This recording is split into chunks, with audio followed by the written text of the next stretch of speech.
I moved to Palm Haven Estates for a fresh start, a place to put down roots after years of struggling from Middle Eastern battlefields to unfamiliar cities. As Lucas Harper, a former Marine, I just wanted a quiet life, a backyard for my dog Max, a garage to tinker with cars, and days not jolted awake by sirens.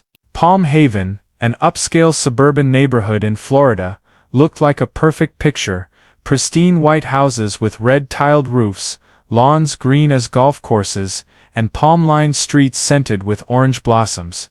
I thought I'd found a place to breathe, but within days I realized this place had its own rules. My glossy black Ford F-150 was something I brought along, not just a truck, but a piece of my life.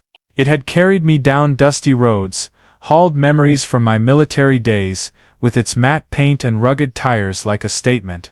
I parked it right in front of my house, next to the white picket fence, thinking it wouldn't bother anyone. But within days, I got a letter from the Homeowners Association, or HOA, written in a polite but icy tone, saying my truck was incompatible with the neighborhood's aesthetic. I laughed, thinking it was just a suburban welcome. Then a second letter came, faster than I expected, warning that my grass was slightly tall, though I swear it wasn't even 3 inches. Max, my Labrador mix, started barking whenever someone lingered near the house, as if he sensed someone watching. My next-door neighbor Miles Bennett was the first to show me Palm Haven wasn't just about silly rules. Miles, a retired tech engineer with salt and pepper hair, and a hobby of installing Ring cameras all over his house, invited me over for barbecue. Over a few ribs, he told me about Eleanor Grayson, the HOA president, who the whole neighborhood called the ultimate Karen. She doesn't just like rules, Miles said, his eyes glinting with mischief. She is the rules. That truck of yours? It's like a thorn in her side. I laughed hard, thinking he was joking for fun. You'll see, Miles shrugged. Leave it parked out there long enough, and she'll write letters until you lose it. I waved him off, saying he was overthinking it, but Miles' look told me I'd understand soon enough. Before diving into the story, comment where you're watching from and don't forget to subscribe so you never miss the latest video. The first weeks in Palm Haven were like a dream. Neighbors waved hello, kids played basketball at the end of the street, and the air was filled with the smell of barbecue and laughter. I started picturing days tinkering in the garage, Max sprawled on the porch, and quiet evenings undisturbed. But peace, I soon learned, had an enemy here: Eleanor Grayson. I hadn't met her, but her fingerprints were everywhere, from signs banning bikes in yards to a letter taped to someone's door for leaving a trash can visible. I told myself if I followed the rules, she'd have no reason to bother me. I was wrong. Everything changed when I got a call from the FBI. The voice on the line was Special Agent Rachel Torres, sharp and no nonsense. "We need your truck, Mr. Harper," she said, like she already knew me. Turns out, Palm Haven wasn't just a place for housewives to bicker over paint colors. An interstate drug ring was lurking nearby, and the FBI wanted to use my F-150 as a fixed surveillance point, its rugged look perfect for hiding cameras and recorders. I agreed, not just out of duty from my Marine days, but because part of me wanted to see where this would lead. When I hung up, I looked at the truck out front, its wheel lock gleaming under the Florida sun. I knew Eleanor Grayson would hate it, but I didn't expect she'd turn it into the biggest nightmare of her life. Eleanor Grayson hadn't appeared in person, but her shadow loomed over Palm Haven Estates like a cold wind.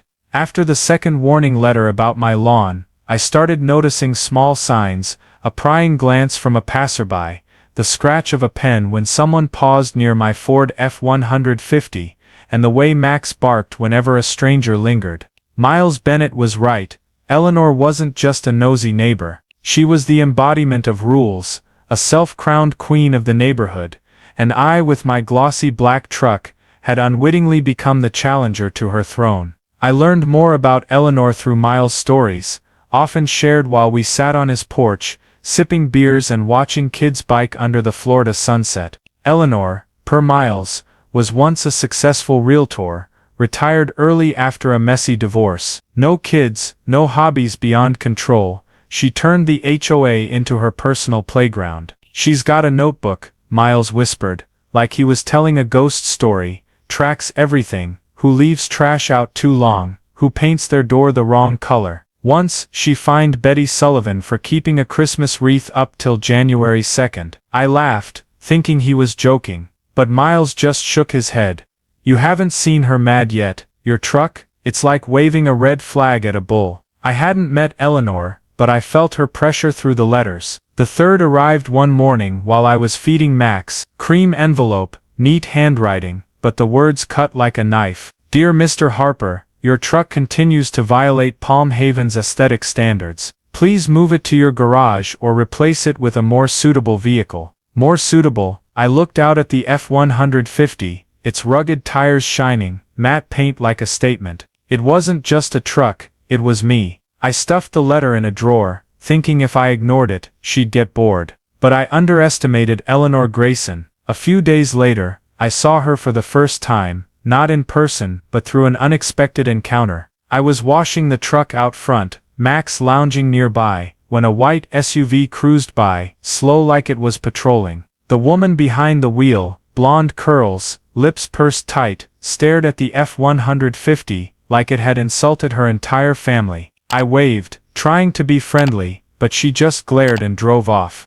"That was Eleanor," Miles confirmed later when I told him. "She's got it out for your truck now. Brace yourself, she won't stop." I laughed, told him he was overreacting, but deep down, I started to feel uneasy. Eleanor didn't just control through letters, she had a system. I heard Tina Morales, a single mom a few houses down, complain about getting fined for leaving her kid's bike in the yard. She sent a letter at midnight, Tina said, voice frustrated, said it made the neighborhood look bad. "My kid's only 6. Frank Sullivan, the old guy who sat on his porch with his wife Betty, told me about the time Eleanor threatened to sue them for putting up an American flag too tall. Said it disrupted harmony," Frank muttered, gripping his coffee mug. "Harmony, my ass." I started to realize Eleanor wasn't just targeting me, she targeted anyone who strayed from her perfect vision. But I had bigger problems than Eleanor's letters. The F-150 was now part of an FBI operation, with hidden cameras and recorders inside, tracking a drug ring I wasn't allowed to know details about.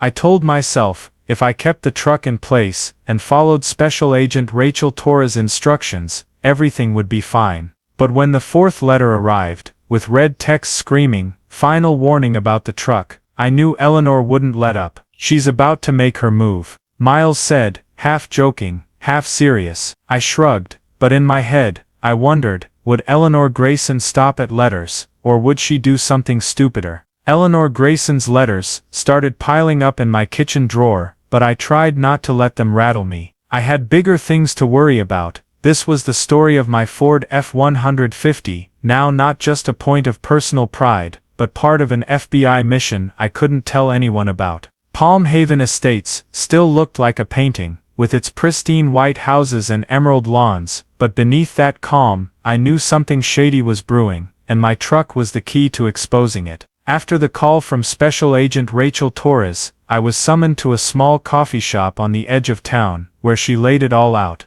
Sharp-voiced, no wasted words. Rachel, compact in a leather jacket, looked like she could see through secrets with a glance. "Your F-150 is what we need," she said, setting a coffee cup down. "It's got that personal vibe, perfect for blending in." She revealed the FBI was tracking an interstate drug ring, and Palm Haven, near a major highway, was an ideal transfer point for them. They wanted to turn my truck into a fixed surveillance station, rigged with hidden cameras, GPS, and recorders. "Nobody looks at a rugged black truck and thinks FBI," Rachel said, her lip twitching like she found it faintly amusing. I agreed, not just from a sense of duty from my Marine days, but because part of me craved the challenge. Rachel gave clear instructions: keep the truck parked out front, rotate its angle every few days to look like I was using it, and secure it with a heavy wheel lock to deter thieves. Most important, she stressed, eyes locked on mine, don't tell anyone, not even neighbors. I nodded, thinking of Miles Bennett and his sly grin. Keeping secrets from Miles with his Ring cameras everywhere and love for neighborhood gossip wouldn't be easy. My daily life in Palm Haven went on as usual, at least on the surface. I walked Max every morning, waved to Tina Morales as she took her kid to school, and chatted with Frank Sullivan about football. I spent afternoons in the garage, fixing up old gear, country music humming from the radio. But every time I checked the F-150, tension crept in. The wheel lock was solid, the matte paint flawless, but I knew it held a tech stash I couldn't touch. I told myself if I stuck to the plan, Eleanor Grayson and her letters would be nothing compared to this mission. But Eleanor wouldn't let go. One morning, as I fed Max, a new letter slipped under the door, same cream envelope, neat handwriting. Mr. Harper, your truck is negatively impacting the community's image, it read, like a teacher scolding a kid. She called it too tactical, as if I'd parked a tank out front. I laughed, but the laugh died when I read the final line. Please move it to your garage by the weekend, or we will take stronger measures. Stronger measures? I stuffed the letter away, wondering what Eleanor could do, send more notes or call city police. She had no idea what she was messing with. That night, I met Miles on his porch, where he handed me a beer and asked, "Eleanor, send another letter." I shrugged, said it was small stuff, but Miles tilted his head, eyes sharp. "She started taking pictures of your truck," he said, pointing to a Ring camera on a lamppost. "Last week I caught her stopping by, staring at it like she wanted to burn it down." I laughed loud, told him he was paranoid, but unease settled in. If Eleanor got too curious, could she accidentally expose the FBI's gear? I took a sip of beer, eyed the F-150 under the streetlight, and told myself to be more careful. Eleanor Grayson might be trouble, but this mission was bigger, and I wasn't about to let her ruin it. Eleanor Grayson didn't stop at letters. After that icy final warning, I felt like I was caught in a hunter's crosshairs. My Ford F-150, with its secret FBI mission, still sat out front, wheel lock gleaming under the Florida sun, but each day made it clearer, Eleanor wasn't the type to give up. Palm Haven Estates stayed picture perfect, with kids' laughter and the scent of barbecue in the breeze, but beneath that calm, I knew I was playing a dangerous game. One side was Rachel Torres' mission, the other Eleanor's obsession with her HOA crown. Things escalated one morning, when I was walking Max. I spotted a white SUV, Eleanor's parked a few houses down, window cracked just enough for a camera lens to poke out. The woman inside, blonde curls tight, was snapping shots of the F-150 like it was a crime scene. Max growled, fur bristling, and I had to tug him away before making a scene. But one thought burned in my mind. Eleanor was getting closer, and if she got too nosy, the FBI's surveillance could be blown. I texted Rachel as soon as I got home, recounting the incident, but her reply was curt. "Stay calm, don't do anything to make her more suspicious." Easier said than done when Eleanor seemed to live to drive me nuts. I stuck to the FBI's orders: rotate the truck's angle every few days, check the wheel lock each night, and act like nothing was off. But Eleanor gave me no peace. Another letter arrived, this one dropping all pretense of politeness. "Mr. Harper," it read, red capital letters like blood. "Your truck has been reported as an abandoned vehicle. If not moved by Friday, the HOA will take necessary action." Abandoned? I laughed, but it faded fast when I looked at the truck, legally parked on my property, spotless, not a scratch. I called City Hall to check, and they confirmed no reports of an abandoned vehicle. Eleanor was making it up. That night, I told Miles the story on his porch, 2 cold beers between us. "She's reported your truck 5 times, Miles said, eyes glinting with glee. "Checked with a buddy at City Hall, all rejected, but she won't quit. Eleanor thinks she's the sheriff here." He pointed to a Ring camera on a lamppost, chuckling. "Last week, I caught her on video, standing by your truck at midnight, flashlight in hand like a cheap detective." I froze. "What'd she do?" Miles shrugged. "Just looked, scribbled something, but if you want, I can send you the clip, just in case she pulls something." I nodded, thanked him, but worry crept in. Eleanor wasn't just annoyed, she was obsessed. Eleanor's obsession didn't stop with me. Tina Morales, the single mom down the street, said Eleanor sent a fine for her kid drawing chalk on the sidewalk. She said it made the neighborhood look bad. Tina sighed, eyes red.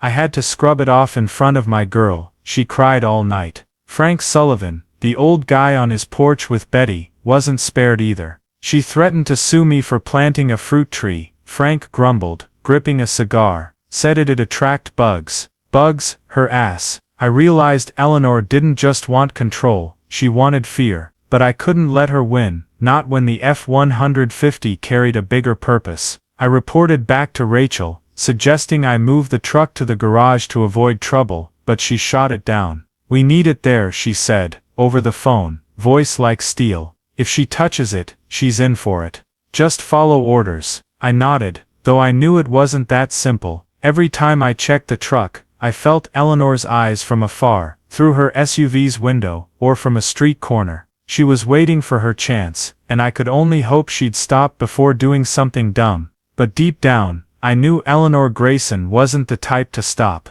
She's about to make her move, Miles said, half joking, and this time, I didn't laugh. Eleanor Grayson crossed the line from threatening letters to action, and I only realized it too late. I'd done everything right, kept the Ford F-150 parked out front, rotated its angle per Rachel Torres' instructions, and locked the wheels so tight I was sure no one would touch it. But Eleanor wasn't normal. She was a hurricane in HOA form, and my truck, with its secret FBI mission, had just become the center of her fixation. Palm Haven Estates still glowed under the Florida sun, but that morning, I felt a chill as I stepped outside. I'd left the house for an hour to grab groceries, leaving Max lounging in the yard with a full water bowl. When I returned, I nearly dropped my bags at the site. The F-150 was gone. No trace, no tire marks, no broken glass, just a bright orange traffic cone sitting on the curb,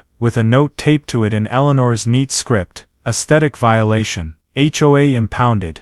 I stood frozen, mind reeling. Impounded? The truck, loaded with FBI surveillance gear, legally parked on my property, had been towed by Eleanor like it was trash. I felt rage and confusion, but above all fear. I had to tell Rachel, and I knew she wouldn't be happy. I fumbled for my phone, hands shaking as I dialed Rachel. The truck's gone, I said the second she picked up, trying to sound calm. Eleanor, she towed it, left a note saying HOA impounded. Silence hung for a few seconds, then Rachel's voice cut through, sharp as a blade. You're sure? She actually did it. I recounted everything, the cone, the note, and Rachel told me to stay put. My team's coming now, don't do anything. I nodded, though she couldn't see, and hung up. Max looked up from the yard, eyes on me like he knew something was wrong. I sat on the porch, trying to think straight, but one phrase looped in my head. Eleanor just derailed a federal operation, and how the hell do I explain this? Miles Bennett was the first to show up, like he had a sixth sense for neighborhood drama. He jogged over, phone in hand, grinning like he'd won the lottery. Lucas, you gotta see this, he yelled, pulling up a video from his Ring camera. The footage was crystal clear. Eleanor, in a lime green suit, stepped out of her white SUV, wielding bolt cutters like a pro. She glanced around, lips curled in triumph, and sliced through the wheel lock like butter. A shady tow truck, no logo, no license, rolled up, hooked the F-150, and dragged it off. Before leaving, Eleanor faced the camera, laughed loud, and said, "No more ruining the neighborhood." Miles giggled, but I felt blood rush to my head. She didn't just tow my truck, she vandalized federal property. Rachel and 3 FBI agents arrived within 30 minutes, their faces taut as bowstrings. I showed them Miles' video, and Rachel practically ground her teeth watching Eleanor cut the lock. "This isn't just a violation," she said, voice low but icy, "it's obstruction of a federal investigation." She just bought herself a world of trouble. She ordered her team to track the truck immediately, but the problem was nobody knew where Eleanor took it.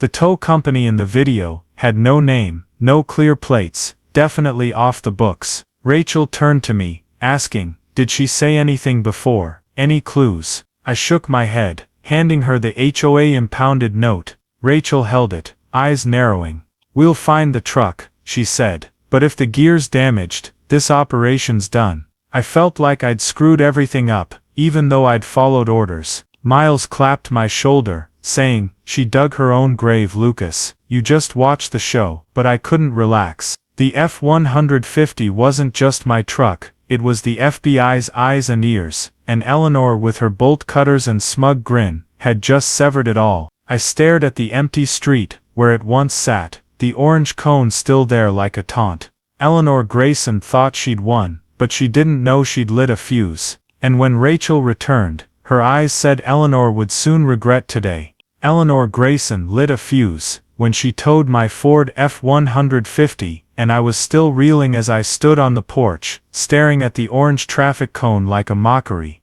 The truck, with its hidden FBI surveillance gear, wasn't just my property, it was the linchpin of a federal operation, and now it was gone, because of an HOA queen's obsession. Palm Haven Estates still looked serene, birds chirping, kids biking, but inside, I was a storm. I just told Special Agent Rachel Torres, and from her voice on the phone, I knew this was about to get messy. Rachel and her FBI team left my house after watching Miles Bennett's video, their faces so tense I could feel the pressure in the air. The footage, Eleanor slicing the wheel lock with bolt cutters, smirking as the tow truck hauled my F-150 away, was damning, but it didn't answer the big question, where was the truck? Rachel ordered an immediate search, but the tow truck in the video was a ghost. No logo, no name, just a beat-up rig, likely paid in cash. We'll scour every lot in the county, Rachel said, squinting at Eleanor's HOA impounded note. But if the gear's fried, Lucas, this operation might be toast. I swallowed hard, guilt rising, even though I knew I wasn't at fault. Miles stuck around, sitting on my steps with me, phone in hand like he was ready to live stream the chaos. She's in deep now, he said, voice buzzing with excitement. Did you see Eleanor's grin, like she thought she saved the whole neighborhood? I nodded, but my mind was spinning. If the FBI doesn't find the truck, Miles, this won't end with an apology. He clapped my shoulder, chuckling. Relax, I've got a dozen ring cameras. If she pulls anything else, I'll catch it all. I thanked him, but my thoughts were on Rachel and her team, racing against time to salvage the mission. I decided I couldn't just sit and wait. Call it a hunch or just restlessness. I convinced Miles to re-watch the video, looking for any clue about the tow truck. We slowed it down, zoomed in on every frame on his laptop. In the corner I spotted a detail, a faded sign on the truck, reading 24/7 service, call Joe. No phone number, no address, but it was a start. I texted Rachel a screenshot, and she replied instantly, good catch, we're on it. But I couldn't wait. Miles, I said, standing up, know any sketchy lots around here, off the books ones?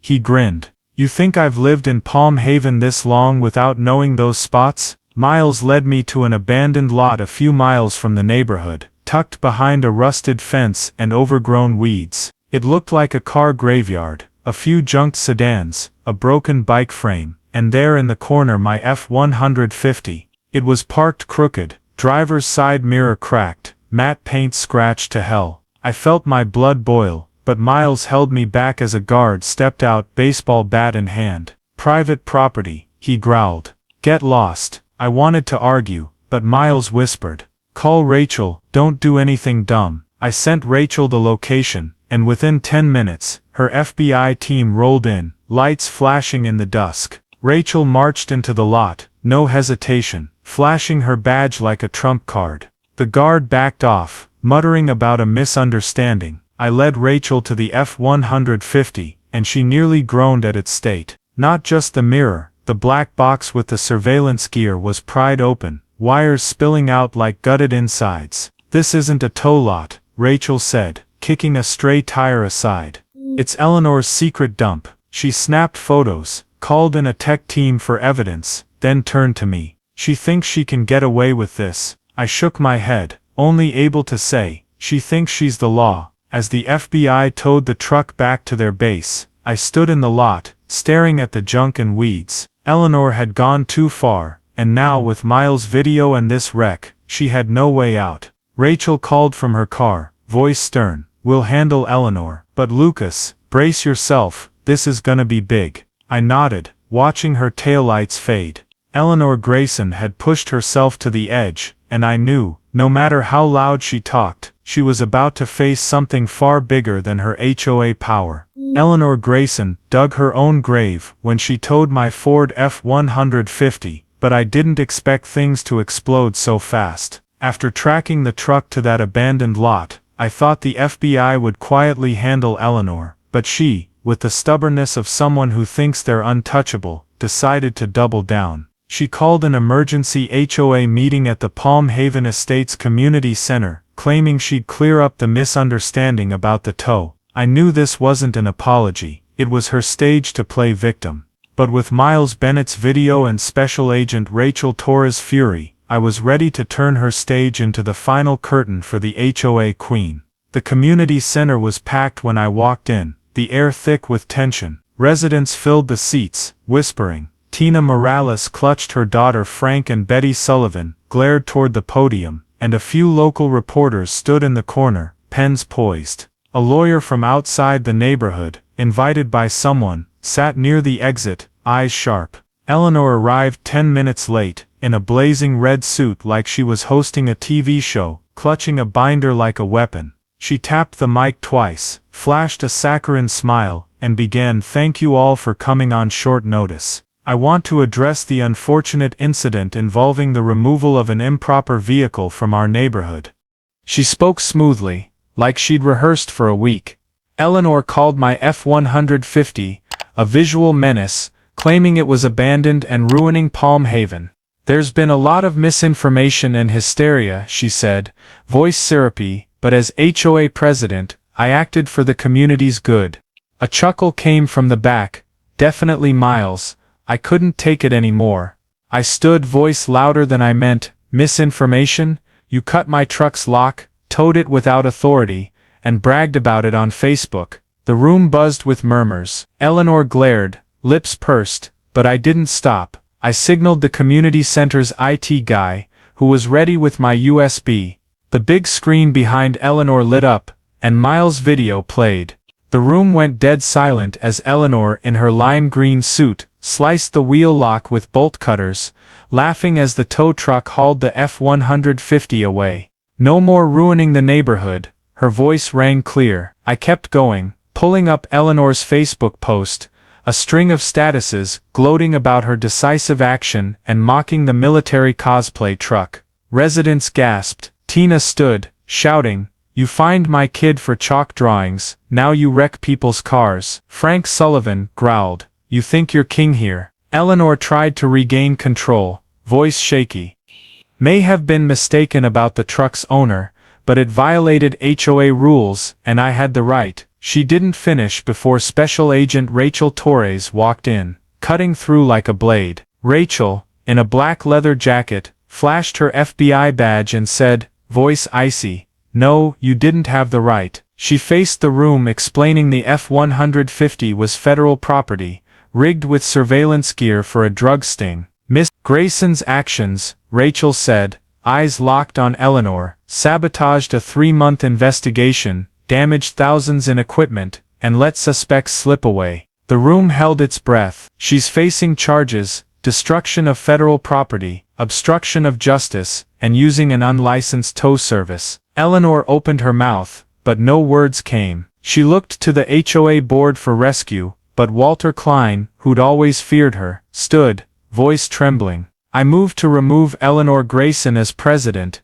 pending internal and legal investigation." Another member raised a hand. "I second." The board chorused, approved. Eleanor froze, her binder crashing to the floor. She tried to yell, "You can't do this. I built this HOA," but I stepped forward, saying, "You broke it in one afternoon." She glared, face crimson, then stormed out, screaming, "You'll all regret this." As the door slammed, the room erupted in applause. Miles whistled, Tina hugged her daughter, and Frank raised a fist like the team just won. Rachel approached me, whispering, "We're sending her file to the DA. She's done." I nodded, still unable to believe it. Eleanor Grayson, who'd terrorized the neighborhood, had been toppled in front of everyone. But I knew she wouldn't go quietly, not her style, and when Rachel's eyes met mine, I knew this fight wasn't truly over. Eleanor Grayson fell in front of the whole neighborhood at the HOA meeting, but I didn't expect her shadow to stretch so far. After her removal, I thought she'd slink away, but I forgot that in this age, a video like Miles Bennett's could turn a neighborhood drama into a global storm. Palm Haven Estates, once quiet with birdsong and orange blossom scents, became a media epicenter, and my Ford F-150, the FBI's darling, turned into a symbol of rebellion against HOA tyranny. I just wanted peace with Max and my garage, but fate, as Miles liked to say, loves messing with you. The morning after the meeting, Miles banged on my door, phone in hand, grinning like he'd struck gold. "Lucas, you been online?" he asked, shoving the screen in my face before I could answer. Reddit, EntitledPeople, had a post titled HOA Karen Tao's neighbor's truck for ruining aesthetic, didn't know it was FBI. Miles' video, Eleanor cutting the wheel lock, smirking as the F-150 was towed, had hit 2 million views in hours. Comments flooded in. "She thought she was the town sheriff, and FBI 1, Karen 0, I gaped. "You posted this," Miles winked, "why not share? The world needs to know who Eleanor is." It didn't stop at Reddit. By noon, the video spread to TikTok, where teens reenacted Eleanor's lock cutting, with slow-mo effects and dramatic music. Someone auto-tuned her, "No more ruining the neighborhood," into a rap racking up 1 million likes. Twitter became a battlefield, with #Hochern trending and memes galore. Eleanor photoshopped into Grand Theft Auto, bolt cutters in hand, captioned "Mission failed, caught federal charges." I laughed, but it was dizzying. Palm Haven, once known for BBQs, was now a hot topic on WFLA, and even CNN, with headlines blaring, "HOA President Tao's FBI truck, wrecks drug sting." Eleanor, true to form, wouldn't stay quiet. 2 days later, she held an uninvited press conference at City Hall. Beside her was Victor Slade, a lawyer who looked like he stepped off a cheap TV drama, gelled hair, oversized sunglasses, and a grin like he dodged a red light ticket. Eleanor, in a wrinkled suit, claimed victimhood. "I wasn't told the truck was FBI," she said, voice quavering like she was on stage. "Mr. Harper set me up, and the HOA has a right to protect community aesthetics." Victor nodded, adding, "We're suing for defamation and overreach." I watched on TV at home, nearly spitting my coffee. "Set her up? She cut my truck's lock." The WFLA reporter barely hid a smirk, and the internet tore the conference apart. One user wrote, "Karen thinks the law's her friend, how cute." While social media raged, Rachel Torres called with an update. "We checked the truck," she said, voice calm but sharp. "Most of the surveillance gear's toast. The stings delayed months." I apologized, though I wasn't to blame, but Rachel brushed it off. "Not your fault. Eleanor brought this on herself. The DA's reviewing charges." She paused, then added, "By the way, we've got something for you." The next day, a brand new F-150, upgraded with matte paint and sleek interior, appeared out front. Rachel stood by, smirking, "Call it thanks for staying cool." I was stunned, running my hand over the paint, feeling like a piece of me was restored. Palm Haven residents dubbed the new truck Tactical Titan, even printing t-shirts with Eleanor 0, FBI 1. Miles, now a local hero, bragged to me that his video hit 5 million views. "Wanna go on air?" he asked, holding his phone like he'd interview me. I shook my head, laughing. "You be the star." But deep down I knew it wasn't over. Eleanor might have lost the HOA battle, but Victor Slade and her ego wouldn't let her fade quietly. Rachel had warned people like her don't stop. I looked at the new F-150, Max sprawled nearby, and told myself, whatever Eleanor tries, Palm Haven's different now, and so am I. The media storm around Eleanor Grayson shook Palm Haven Estates, but I knew the social media spotlight would fade,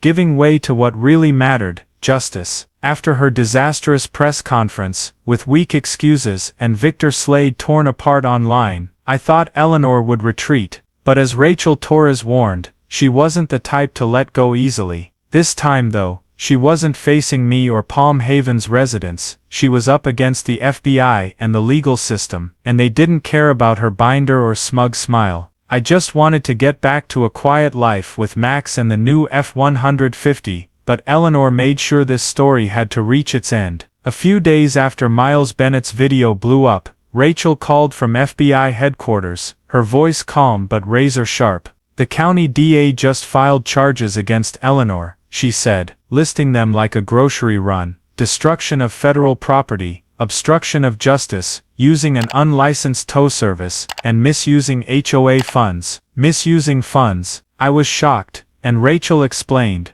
An emergency HOA audit found Eleanor had spent thousands on shady expenses, from hiring that sketchy tow to buying ink for her personal printer, all logged as management fees. "She didn't just wreck your truck," Rachel said, "she was fleecing the neighborhood." I shook my head, stunned by Eleanor's gall. The HOA, already shaky after that fateful meeting, collapsed entirely. Half the board resigned once the audit news spread, wanting no part of the scandal. Walter Klein, who'd once cowered under Eleanor, stepped up as interim president. He held a small meeting, no mic, no binder, just coffee and honesty. "We need to start over," Walter said, voice tired but firm. He announced the scrapping of Eleanor's absurd rules: no more fines for tall grass, no bans on sidewalk chalk, no demands for aesthetic vehicles. Residents clapped, Tina Morales hugged her daughter, and Frank Sullivan shouted, "Finally gonna plant my apple tree." I sat in the corner, smiling, feeling like Palm Haven was breathing again.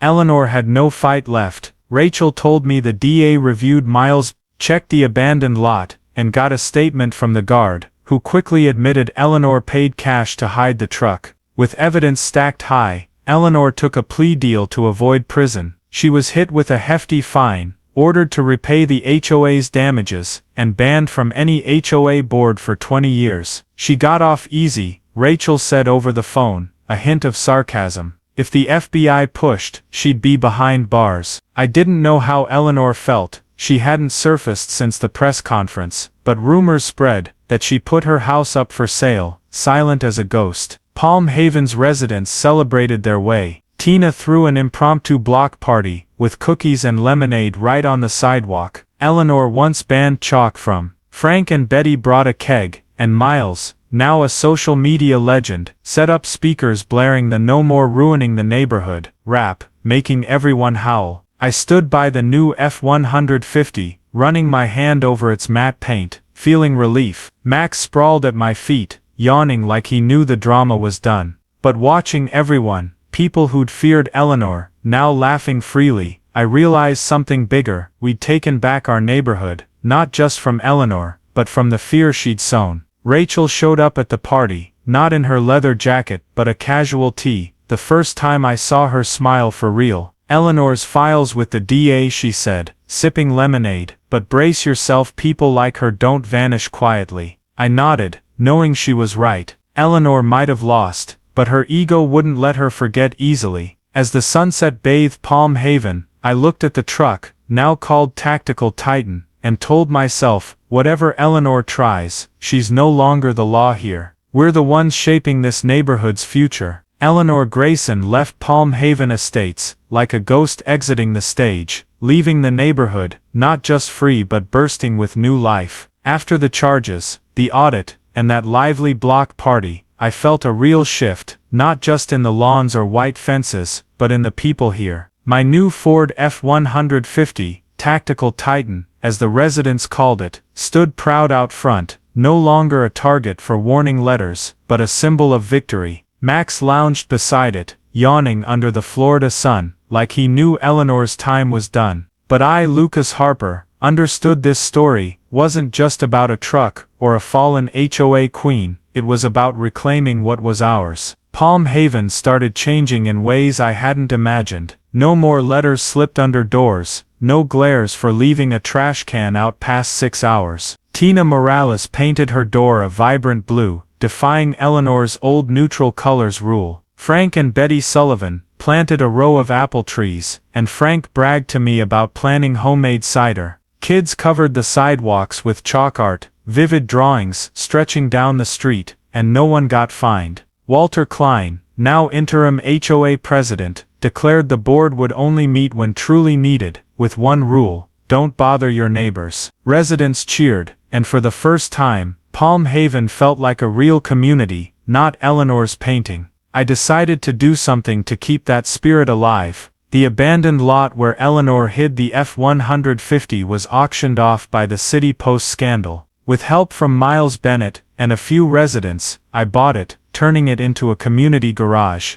We set up workbenches, hung tool racks, and put up a simple sign, Palm Haven Garage, everyone welcome. Kids came to learn bike repairs, dads tinkered with toy cars, and a few veterans like me gathered, swapping old stories over beers. Tina brought her daughter, who proudly showed off her newly fixed bike. No, Eleanor, we can play all we want, the girl said, and I laughed loud, feeling like part of my heart had found its place. The residents wanted to thank me in their own way. One morning, I found a metal sign out front, engraved Eleanor Free Zone, reserved for Tactical Titan. Miles stood nearby, grinning wide. Whole neighborhood's idea, he said, giving a thumbs up. The sign became a local landmark, delivery guys snapped photos, kids pointed as they passed. I hung it by the gate, next to the F-150, and Max barked like he approved. But the biggest surprise came from Rachel Torres and the FBI. They didn't just give me a new truck, they wanted to do something for the whole neighborhood. A week later, Rachel called, her voice unusually excited. "Get ready, Lucas," she said. "We've got a gift for Palm Haven." It was a pickup truck parade, organized by the FBI and local veterans, honoring our community's spirit. Dozens of trucks from sleek F-150s to classic Dodge Rams rolled through, horns blaring. Kids waved flags, residents lined the sidewalks, and Miles live-streamed it all, pulling thousands of views. My F-150 led the pack, painted with Community Keeper on the hood, gleaming in the sun. Rachel stood by me as the parade stopped at the new garage, handing me a plaque, "To Lucas Harper, for keeping his cool when the HOA turned tyrant." The crowd roared, but I felt the real weight of it. The parade ended with a big party at the garage, with burgers and beers from Frank. Tina sang karaoke, Miles retold the Eleanor saga like an epic, and I sat there watching everyone, feeling like I'd finally found home. Eleanor, rumor had it, sold her house and left, no goodbyes. Nobody cared. She was now just a cautionary tale, a reminder that power without compassion leads nowhere. As night fell, I drove the F-150 through the neighborhood, Max's head out the window, cool breeze rushing by. Kids waved, a new chalk drawing glowed on the sidewalk. I parked out front, looked at the Eleanor Free Zone sign, and smiled. One truck, one community, and a bit of justice, sometimes, that's all it takes to change everything. And as the F-150's engine hummed, I knew this story would be retold, not just in Palm Haven, but anywhere people stand up to the Eleanor Graysons of the world. The story of Lucas Harper and Eleanor Grayson and HOA Karen towed my truck for violating aesthetic rules, didn't know it was an FBI sting vehicle, reflects a very real slice of life in America today, the tension between individual rights and collective control, especially in suburban neighborhoods, ruled by homeowners associations, HOAs. HOAs like Palm Haven Estates often enforce strict rules from house paint colors to what vehicles can park, to maintain a community aesthetic, but sometimes become tools for abuse, like Eleanor's warning letters and bolt cutters to control residents. Towing Lucas's Ford F-150, actually FBI property, shows the blindness of unchecked personal power, a common issue when people like Eleanor assume judgment without listening, a phenomenon often called the Karen syndrome in American culture. The residents' unity, from Miles' video to Tina and Frank's outspokenness, highlights the power of community against injustice, a core American value where collective spirit often triumphs over oppression. The social media storm on Reddit and TikTok mirrors the role of platforms in exposing truth, a strong trend in America where the public can topple authority with a viral post. The lesson when facing abuse of power: stay patient, gather evidence, like Miles' video, and unite with those around you, like Lucas did with neighbors. Don't let fear, like Walter once felt, stop you from speaking up. Finally, turn injustice into opportunity, like Lucas's community garage, to build a better community, where everyone can be themselves, from Frank's apple trees, to Tina's kids' chalk art. If you loved the story of Tactical Titan, and the fight against the HOA queen in Palm Haven. Subscribe so you don't miss the next neighborhood drama. Thanks for joining, and see you in the next video with more surprises.